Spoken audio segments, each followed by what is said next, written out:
안녕하세요. 이 시대를 위한 특별한 진리인 현대의 진리를 전하고 있는 에스더입니다. 오늘은 지혜 있는 자는 깨달을진저라는 책으로 말씀을 나누도록 하겠습니다. 지난 시간에 계시록 16장에 있는 여섯째 재앙에 대해서 이야기를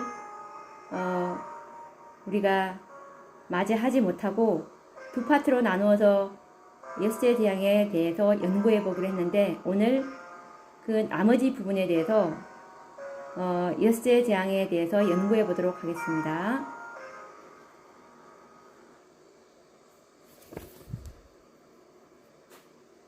아마겟돈 전쟁에 대해서 잠시 좀 더 연구해 보고 지나가도록 하겠습니다. 우선 계시록 16장 16절 말씀을 읽어 드리겠습니다. 새 영이 히브리어로 아마겟돈이라 하는 곳으로 왕들을 모으더라. 아마겟돈, 즉 머깃도라는 지명은 이스라엘의 많은 전쟁들이 일어났던 곳이며 수많은 사람들이 죽임을 당한 전쟁이기도 합니다. 그러므로 아마겟돈 전쟁은 수많은 영혼들이 죽임을 당할 것이라는 사실을 알게 됩니다. 또한 아마겟돈 전쟁은 여호사밧 골짜기에서 베푸시는 하나님의 심판의 전쟁으로도 역사하고 있습니다.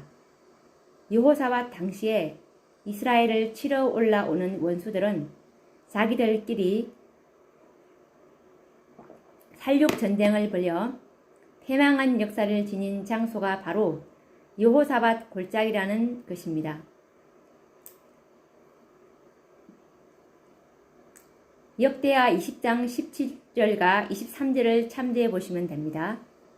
사단은 자신의 대리자인 법왕권을 통하여 하나님의 남은 자손을 전멸시키고 그의 장막 궁전을 거룩한 산, 즉 감람산 사이에 세워서 하나님의 보좌가 내려올 장소를 점령하여 자신의 보좌를 세우고자 시도합니다. 그러나 결론적으로 법왕권은 세상 열국들의 분노를 사게 되고 전쟁에 패하여 멸망을 당하는 결과를 가져오게 됩니다. 지금까지 세상 열국들이 바벨론, 즉 법왕권의 정책들을 추종하였으나 모두가 그를 자발적으로 존경하고 지지한 것은 아니었습니다. 강력한 법왕권의 후원자인 미국의 군사력과 법왕권이 소유하고 있는 경제력에 의하여 마지못해 추종하는 남방왕의 잔재국, 즉 구공산주의들과 중동 아랍 국가, 즉 이슬람들이 존재하고 있습니다. 이들은 하나님의 교회와 백성들을 핍박하는 일에는 법왕권과 연합하고 동참하였지만 다른 모든 일들까지 진심에서 연합이 이루어진 것은 아니었습니다. 이것이 악한 천사들의 속성이며 악한 자들의 속성인 것입니다. 그러므로 북방왕 법왕권이 장막 궁전을 거룩한 산, 즉 감람산 사이에 베풀고 자신의 보좌를 그 거룩한 곳에 세우고자 하는 계획을 세울 때 열국들은 그에 대한 지지를 철회하게 될 것입니다. 지금까지 군사력과 경제적인 힘에 의하여 추종하였으나 내심 불만을 가지고 있었던 이들은 그때에는 인내의 한계를 느끼고 그를 반역하여 전쟁에 돌입하게 될 것입니다. 이들 국가 중에는 가공할 만한 군사력을 가진 러시아, 중국 등 강력한 나라가 있는가 하면 수십 세기 동안 가나안 땅을 서로 소유하기 위하여 철천지 원수 관계 속에서 살아온 민족주의자들은 법왕권이 이곳에 장막 궁전을 세우려고 할 때 어찌 보고만 있을 것입니까?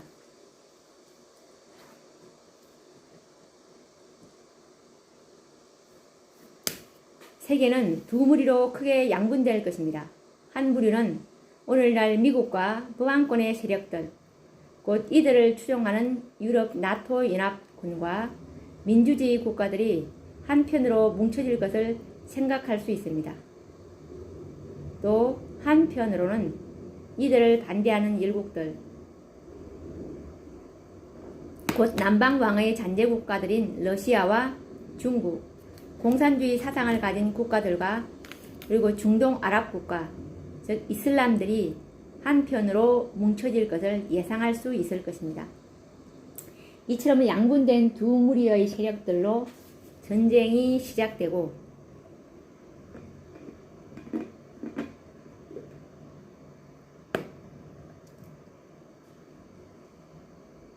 그 결과 법왕권과 미국을 중심으로 하는 세력이 크게 전쟁에 패할 것을 알 수 있습니다. 그러나 아마겟돈 전쟁은 이것으로 끝이 나지 않을 것이며 매우 혼란한 전쟁으로 비화될 것을 예상하게 됩니다. 법왕권의 패전이 확실하여 졌지만 전쟁은 끝나지 않을 것입니다. 서로 간에 피에 취해버린 악인들은 이제 광기에 의하여 죽고 죽이는 참혹한 살육의 현장이 될 것이 예상됩니다. 이제는 아군과 적군의 구분이 없어지고 그동안 이념이 달랐거나 감정과 생각을 달리했던 국가와 국가, 민족과 민족, 종교와 종교, 사상과 뜻을 달리하는 모든 자들이 서로 죽이고 죽는 비참한 전쟁으로 비화될 것을 상상할 수 있습니다. 마치 유다왕 여호사밧 당시 이스라엘을 치러 올라왔던 원수들이 자기들끼리 서로 싸워 모두 멸절당한 전쟁의 역사가 아마겟돈 전쟁에서 재현되는 것이 역대하 20장 1절, 17절에서 23절을 참조해 보시면 알 수 있습니다. 이처럼 아마겟돈 전쟁은 악인들에게 무서운 전쟁이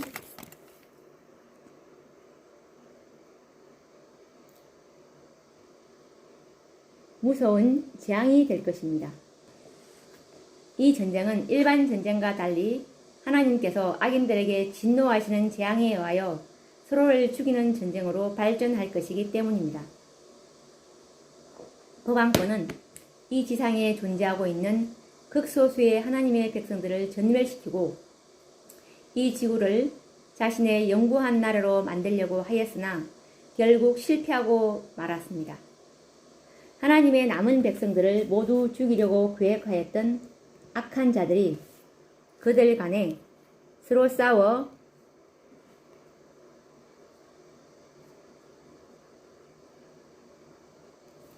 멸망을 당하도록 하셨으니 이 얼마나 공정한 심판입니까? 이리하여 난공불락의 성이요 망하지 않을 것 같았던 바벨론, 즉 법왕권의 멸망은 이렇게 이르러 올 것입니다. 아마겟돈 전쟁에서 법왕권은 완전히 패망하여 영원히 지상에서 사라질 것입니다. 이때의 상황을 성경에서는 이렇게 표현하고 있는데요. 계시록 18장 18절에서 19절 말씀을 읽어드리겠습니다. 그 불붙는 연기를 보고 외쳐 가로되 이 큰 성과 같은 성이 어디 있느뇨 하며 티끌을 자기 머리에 뿌리고 울고 애통하여 외쳐 가로되 화 있도다 화 있도다 이 큰 성이여 바다에서 배부리는 모든 자들이 너의 보배로운 상품을 인하여 치부하였더니 일시간에 망하였도다. 이때 하늘에서는 다음과 같은 음성이 발하여질 것입니다. 계시록 18장 20절에서 21절 말씀입니다. 하늘과 성도들과 사도들과 선지자들아 그를 인하여 즐거워하라. 하나님이 너희를 신원하시는 심판을 그에게 하셨음이라 하더라.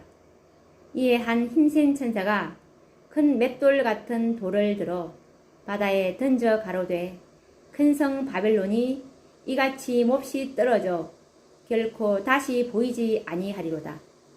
바벨론의 운명은 이렇게 끝이 날 것이었습니다. 그는 장담하여 말하기를 그가 마음에 말하기를 나는 여황으로 앉은 자요 과부가 아니라 결단코 애통을 당하지 아니하리라. 계시록 18장 7절이라고 하였으나 하나님께서는 재앙들이 이르리니 곧 사망과 애통과 흉년이라. 그가 또한 불에 살라지리니 계시록 18장 8절이라고 하셨습니다. 그를 심판하신 주 하나님은 그보다 더 강하신 분이심을 기억해야 할 것입니다.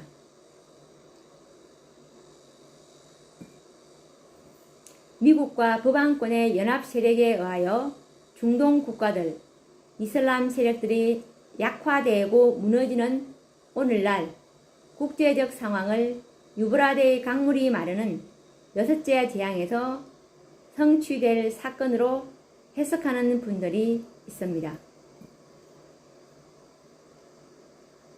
그러나 중동 국가의 세력들이 미국과 북왕권에 의하여 약화되고 무너지는 현상을 여섯째 재앙과 연결시킬 수 없습니다. 오늘날 이러한 현상은 일요일 법령을 내리기 위하여 반드시 성취되어야 할 준비 작업인 것은 확실합니다. 왜냐하면 미국과 북왕권에 대하여 적대 감정을 가지고 있는 중동 국가들이 건재하고 있다면 일요일 법령이 온 세상에 내려지는 일은 불가능할 것입니다. 이들 이슬람 국가들은 미국과 북왕권에 동조하지 않을 것이기 때문입니다. 그러므로 일요일 법령을 온 세상에 강요하고 우상을 세우기 위해서는 앞으로 미국과 북왕권에 적대적인 감정을 가지고 있는 이런 세력들은 지상에서 무너져야 되는 것입니다. 이들은 막강한 군사력으로든지 아니면 경제력에 의해서 무너지든 반드시 물리적인 힘에 의하여 무너질 것입니다. 이것이 오늘날 현세에 일어나고 있는 국제 정세입니다. 오늘날 중동, 이슬람, 군주 국가들과 북한 등이 바로 목표물이 되고 있습니다. 군사력과 경제력에 의하여 이들 나라들은 반드시 굴복할 것입니다. 그러나 이런 국제 정세들은 유브라데 강물이 마르는 예언과는 별개의 문제입니다.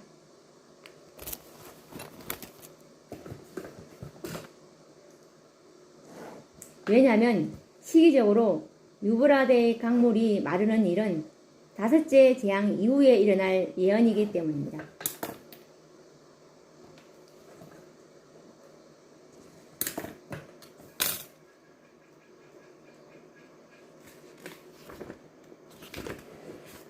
아직 1월 법령이 내리지 않는 시기에 오늘날의 국제 정세와 여섯째 재앙이 시작될 때에 성취될 사건을 결부시키는 것은 타당하지 않습니다. 유브라데 강물이 마르는 시기는 여섯째 대접을 가진 천사가 그 대접을 강에 쏟을 때 강물이 마르게 된다는 사실에 유의해야 합니다. 아직 여섯째가 대접을 붙지 않았기에 강물이 마르는 일은 일어날 수가 없습니다. 그리고 바벨론 당시 고대 바벨론이 멸망을 당할 때를 고려해보면 유브라데 강물이 마른 것은 오랜 시일이 걸린 것이 아니고 매우 짧은 시간 안에 이루어질 사건임을 기억해야 합니다. 마찬가지로 여섯째 재앙에 일어날 유브라데 강물이 마르는 것도 그럴 것입니다. 북왕권이 그의 장막 궁전을 거룩한 산 사이에 세워서 하나님의 보좌가 내려올 곳에 자신의 보좌를 세우고자 계획할 때에 모든 열국들은 북왕권에 대한 지지를 철회하고 돌아서는 것입니다. 이 상황을 유브라데 강물이 마르는 것으로 표상한 것입니다. 이와 같이 북왕권을 추종하는 모든 민족과 방언과 백성들의 지지가 철회되어 유브라데 강물이 마르게 되면 진실로 동방의 왕이신 그리스도께서 영광스럽게 재림하시는 날이 다가올 것입니다. 지금까지 엿새 재앙에 대해서 우리가 알아보았는데요. 이제 일곱째 재앙을 연구해 보도록 하겠습니다. 일곱째 재앙, 성경 말씀을 읽어드리겠습니다. 계시록 16장 17절에서 18절. 일곱째가 그 대접을 공기 가운데 쏟음에 큰 음성이 성전에서 보좌로부터 나서 가로되 되었다 하니, 번개와 음성들과 뇌성이 있고 또 큰 지진이 있어 어찌 큰지 사람이 땅에 있어 오므로 이같이 큰 지진이 없었더라. 일곱째 재앙이 내릴 때의 상황을 생각해 보도록 하겠습니다. 방금 전까지 여섯째 재앙을 통하여 아마겟돈 전쟁의 실제적인 전쟁이 일어나는 과정과 그 결과를 연구하였습니다. 그러나 악인들이 아마겟돈 전쟁으로 말미암아 고통스럽게 죽어갈 때, 한편으로 하나님의 백성들은 야곱의 환난 가운데서 최고조의 정신적 고통과 죽음의 공포 속에서 지내고 있음을 기억해야 합니다. 다음과 같은 증언의 말씀이 그때의 상황을 이해하기에 충분하리라 생각합니다. 증언의 말씀인 초기문집 282페이지를 읽어드리겠습니다. 나는 한 문서가 여러 장 복사되어 세상 각처로 전달되는 것을 보았는데, 그 문서의 내용은 성도들이 만일 그들의 특수한 믿음을 버리지 않고 안식일 대신 주일 중 첫째 날을 지키지 않는다면 특정한 기간 이후에 그들을 죽여도 무방하다는 것이었다. 어떤 곳에서는 그 법령이 시행되기도 전에 악인들이 성도들을 학살하기 위하여 밀어 닥쳤다. 그러나 천사들이 인간의 모습으로 나타나서 그들을 위하여 싸웠다. 그리고 초기문집 34페이지의 말씀도 읽어드리겠습니다. 환난의 때에 우리 모두는 도시와 촌락을 떠났으나 악인들이 칼을 들고 성도들의 집으로 들어와 우리를 죽이려고 칼을 쳐들 때 칼은 부러져 마치 지푸라기처럼 힘없이 땅에 떨어졌다. 그때 우리 모두는 밤낮으로 구원해 달라고 부르짖었으며 그 기도는 하나님 앞에 상달되었다. 태양은 돌연히 나타나고 달은 운행을 멈추고 시냇물이 흐르기를 그치고 어둡고 빽빽한 구름이 곳곳에서 일어나 서로 맞부딪혔다. 이처럼 14만 4천인들은 위기일발의 위급한 상황에 처하여 하나님께 부르짖고 있으며, 넷째 재앙과 다섯째 재앙이 온 지구 질서를 깨뜨린 가운데 밤과 낮이 교차되는 가운데서 죽음에 직면하고 있다. 바로 이 위기의 순간에 일곱째 대접을 가진 일곱째 천사가 재앙을 공기 가운데 쏟는다. 그때 하늘 성전에서 되었다라는 큰 음성이 발하여지므로 일곱째 재앙은 이 땅에 시작되게 됩니다. 일곱째 재앙이 진행되는 과정을 요약하여 설명해 보도록 하겠습니다. 우선 일곱째가 재앙을 공기 가운데 쏟게 되는데, 성경 말씀을 읽어드리겠습니다. 계시록 16장 17절에서 18절. 일곱째가 그 대접을 공기 가운데 쏟음에, 일곱째가 재앙을 공기 가운데 쏟는다는 말은 이 재앙은 전 세계적이라는 말입니다.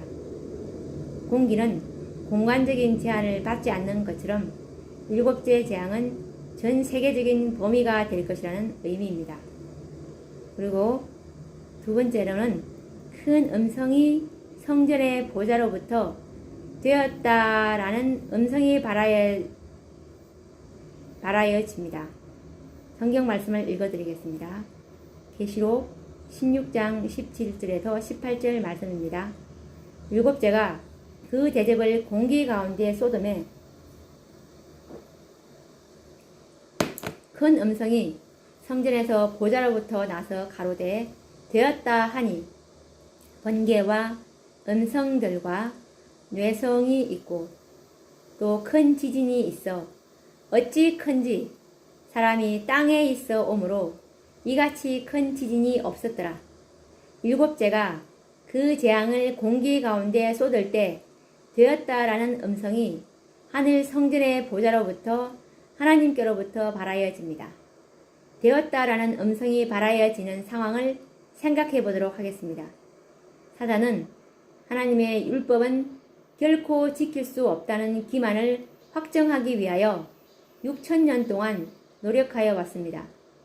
그 결과 그의 모든 인류가 하나님의 율법을 짓밟고 지키지 않았으나 하나님의 율법을 고수하는 극소수의 진실된 무리들이 항상 존재하여 왔습니다.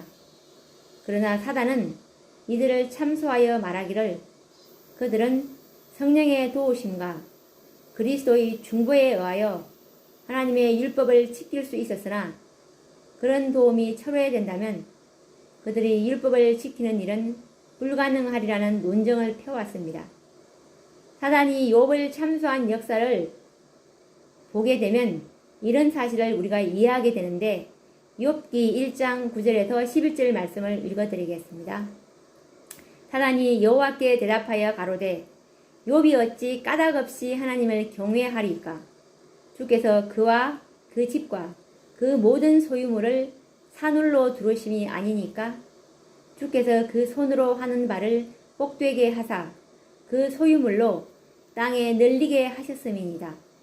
이제 주의 손을 펴서 그의 모든 소유물을 치소서. 그리하시면 정녕 대면하여 주를 욕하리라. 그러므로 이와 같은 사단의 참소를 잠재우기 위하여 하나님께서는 야곱의 환란이라는 전대미문의 시련이 마지막 남은 백성들에게 허락된 것입니다. 성령이 지상에서 철수되고 그리스도의 중보도 끝난 상태에서 남은 백성들은 시험을 받게 되는 것입니다. 그러나 그 결과는 무엇입니까?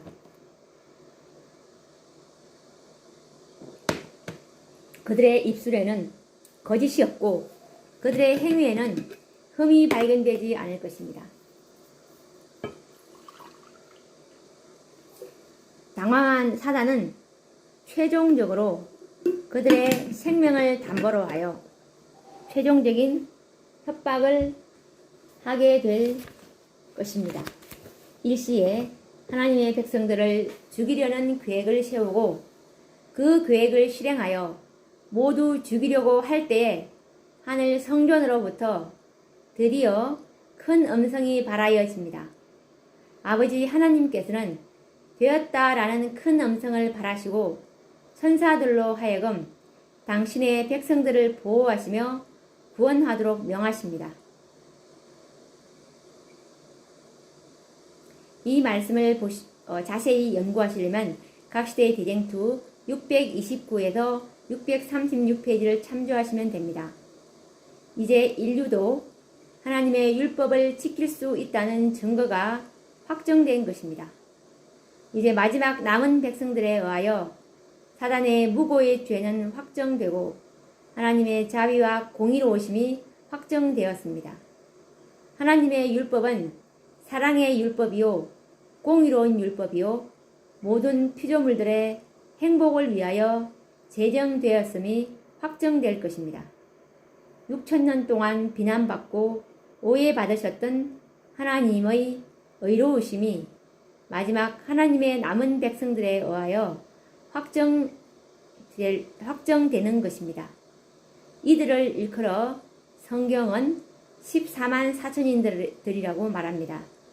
이들은 진정 하나님의 증인들이요 여자로 더불어 더럽히지 아니하고 정결이 있는 자라 어린 양이 어디로 인도하든지 따라가는 자며 사람 가운데서 구속을 받아 처음 익은 열매로 하나님과 어린 양에게 속한 자들이라는 것이 계시록 14장 사절에 나와 있습니다.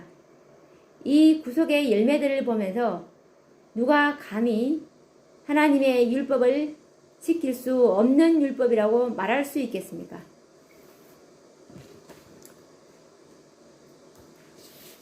그 다음에 이제 세 번째 순서로는 특별부활이 있게 됩니다. 성경 말씀 계시록 1장 7절을 읽어드리겠습니다. 각인의 눈이 그를 보겠고 그를 찌른 자들도 볼 터이요. 그리고 다니엘 12장 2절 말씀도 읽어드리겠습니다. 땅의 티끌 가운데서 자는 자 중에 많이 깨어 영생을 얻는 자도 있겠고 수욕을 받아서 무궁히 부끄러움을 입을 자도 있을 것이며. 특별부활에 관련된 성경들을 읽어드렸습니다. 되었다라는 하나님의 음성이 발하여지는 것으로 일곱째 재앙은 시작되게 됩니다. 그 음성에 의하여 하늘은 흔들리고 100건이나 되는 우박이 떨어지며 땅은 지진으로 갈라지고 섬들은 제자리를 옮길 것입니다. 이때에 다니엘 12장 2절에 언급된 특별부활이 있을 것입니다. 특별한 악인들, 곧 인자가 권능자의 우편에 앉은 것과 하늘 구름을 타고 오는 것을 너희가 보리라 하시니 그를 찌른 자들도 볼 터이요. 이 말씀들은 마가복음 14장 62절, 계시록 1장 7절의 말씀인데 이렇게 말하신 주님의 약속대로 그들은 특별부활에 일어나 영광 중에 오시는 장면을 그들로 보게 하실 것입니다. 또한 셋째 천사의 기별로 인침을 받았으나 자연적인 노쇠로 잠들었던 성도들로서 이들은 잠들기 전에 모두가 자기 생전에 살아서 그리스도의 재림을 맞이하기를 소망하였던 영혼들이었습니다. 그러므로 이들은 특별부활에 일어나 살아서 주님의 영광스러운 재림의 모습을 보게 하심으로 그들의 믿음을 응답하실 것입니다. 이 얼마나 자상하신 우리 주님의 사랑의 배려일까요? 그러면 각시대의 대쟁투 637페이지를 읽어보겠습니다. 무덤은 열리고 땅의 티끌 가운데서 자는 자 중에 많이 깨어 영생을 얻는 자도 있겠고 수욕을 받아서 무궁히 부끄러움을 입을 자도 있을 것이다. 셋째 천사의 기별을 믿고 죽은 사람들은 모두 영화롭게 된 몸으로 무덤에서 나와 하나님의 율법을 지킨 자에게 주는 하나님의 평화의 언약을 듣는다. 그를 찌른 자들, 그리스도의 죽음의 고통을 조소하고 조롱한 자들, 그리스도의 진리와 그분의 백성들을 몹시 핍박한 자들도 또한 일어나서 영광 중에 계신 그분을 쳐다보고 충성되고 온순한 사람들에게 주어지는 영광을 보게 된다. 그러나 이들은 특별부활에 일어난 후 곧장 주님의 재림을 맞이하는 것은 아닙니다. 공중에서 주님의 재림을 맞이하는 날까지는 약간의 시간을 기다려야 함을 보게 됩니다. 각시대의 대쟁투 640페이지 말씀을 읽어드리겠습니다. 하늘에서 하나님의 음성이 들리고 예수님께서 재림하실 날짜와 시간이 선포되고 하나님의 백성들에게 영원한 언약이 주어진다. 특별부활에 일어난 이들은 재림을 기다리는 짧은 기간이지만 환난을 통과하게 되고 모든 재앙을 목격하게 됩니다. 이리하여 특별부활에 일어난 이들도 야곱의 환난을 맛보게 되고 경험의 노래를 모두 함께 부르게 되는 특권을 누리게 되는 것입니다.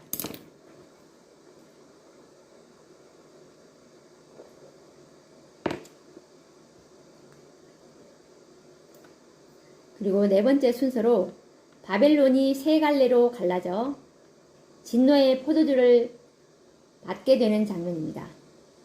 성경 말씀 계시록 16장 19절 말씀을 읽어드리겠습니다.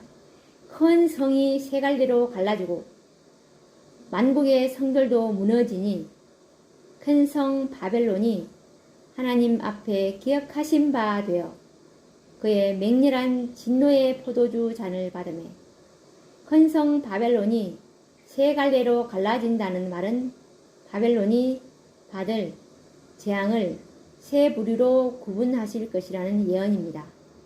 하나님은 자비를 베푸심에도 공의로우셨으나 진노하심에도 공의로우시고 자비로우신 분이십니다. 결코 영원한 지옥이나 영원한 불에 태우시는 무자비하고 불공평한 분이 아니십니다. 형벌받을 영혼들을 세 부류로 구분하신 후 각각 자신의 행위대로 형벌을 받게 하실 것이라는 말씀입니다. 또 내가 보매 개구리 같은 새 더러운 영이 용의 입과 짐승의 입과 거짓 선지자 계시록 16장 13절로 구분하여 재앙을 받게 하실 것입니다.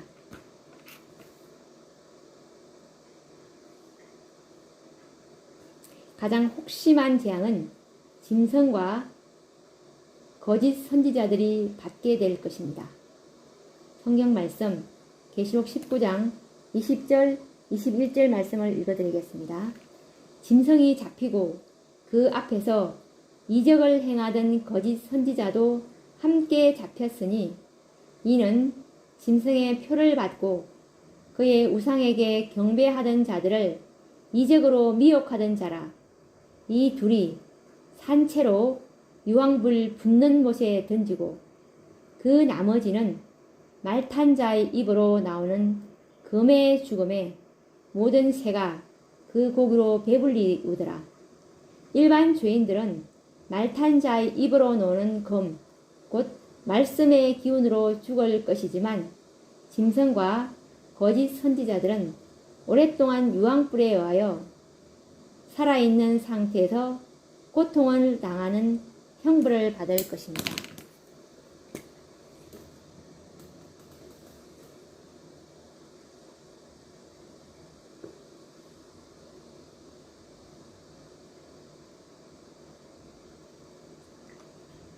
그 형벌 기간은 알 수 없으나 다른 악인들과 달리 의인들이 하늘로 성취한 이후에도 오랫동안 살아서 형벌을 받게 되고 결국은 죽음을 당하게 될 것입니다.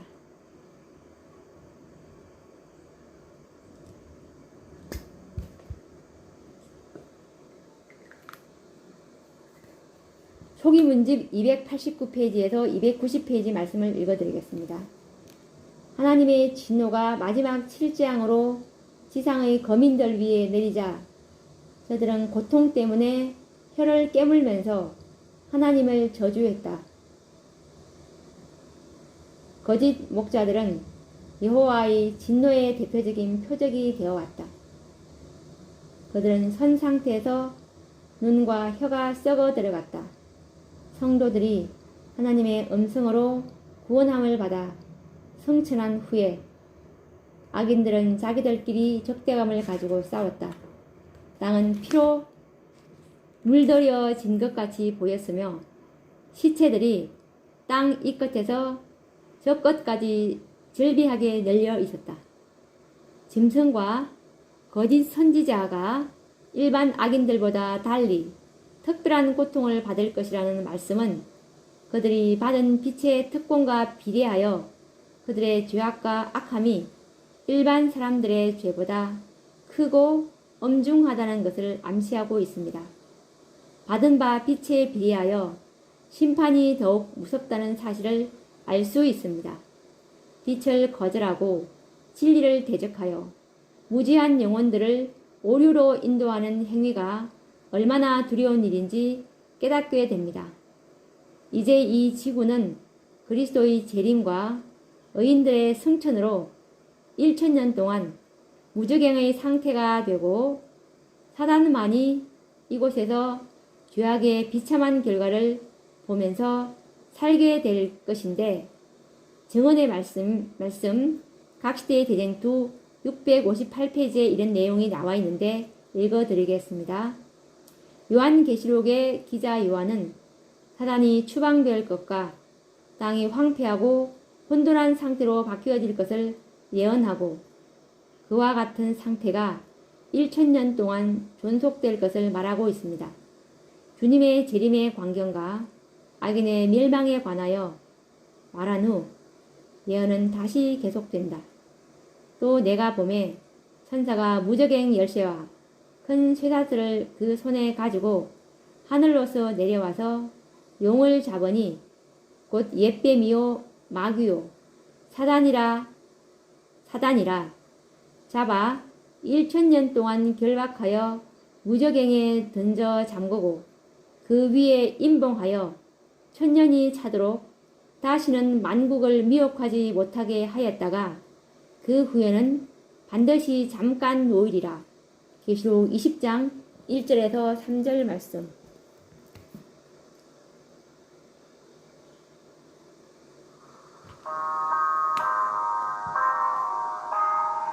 오늘 나머지 계시록 16장의 6째 재앙과 그리고 7째 재앙을 연구해 보았습니다.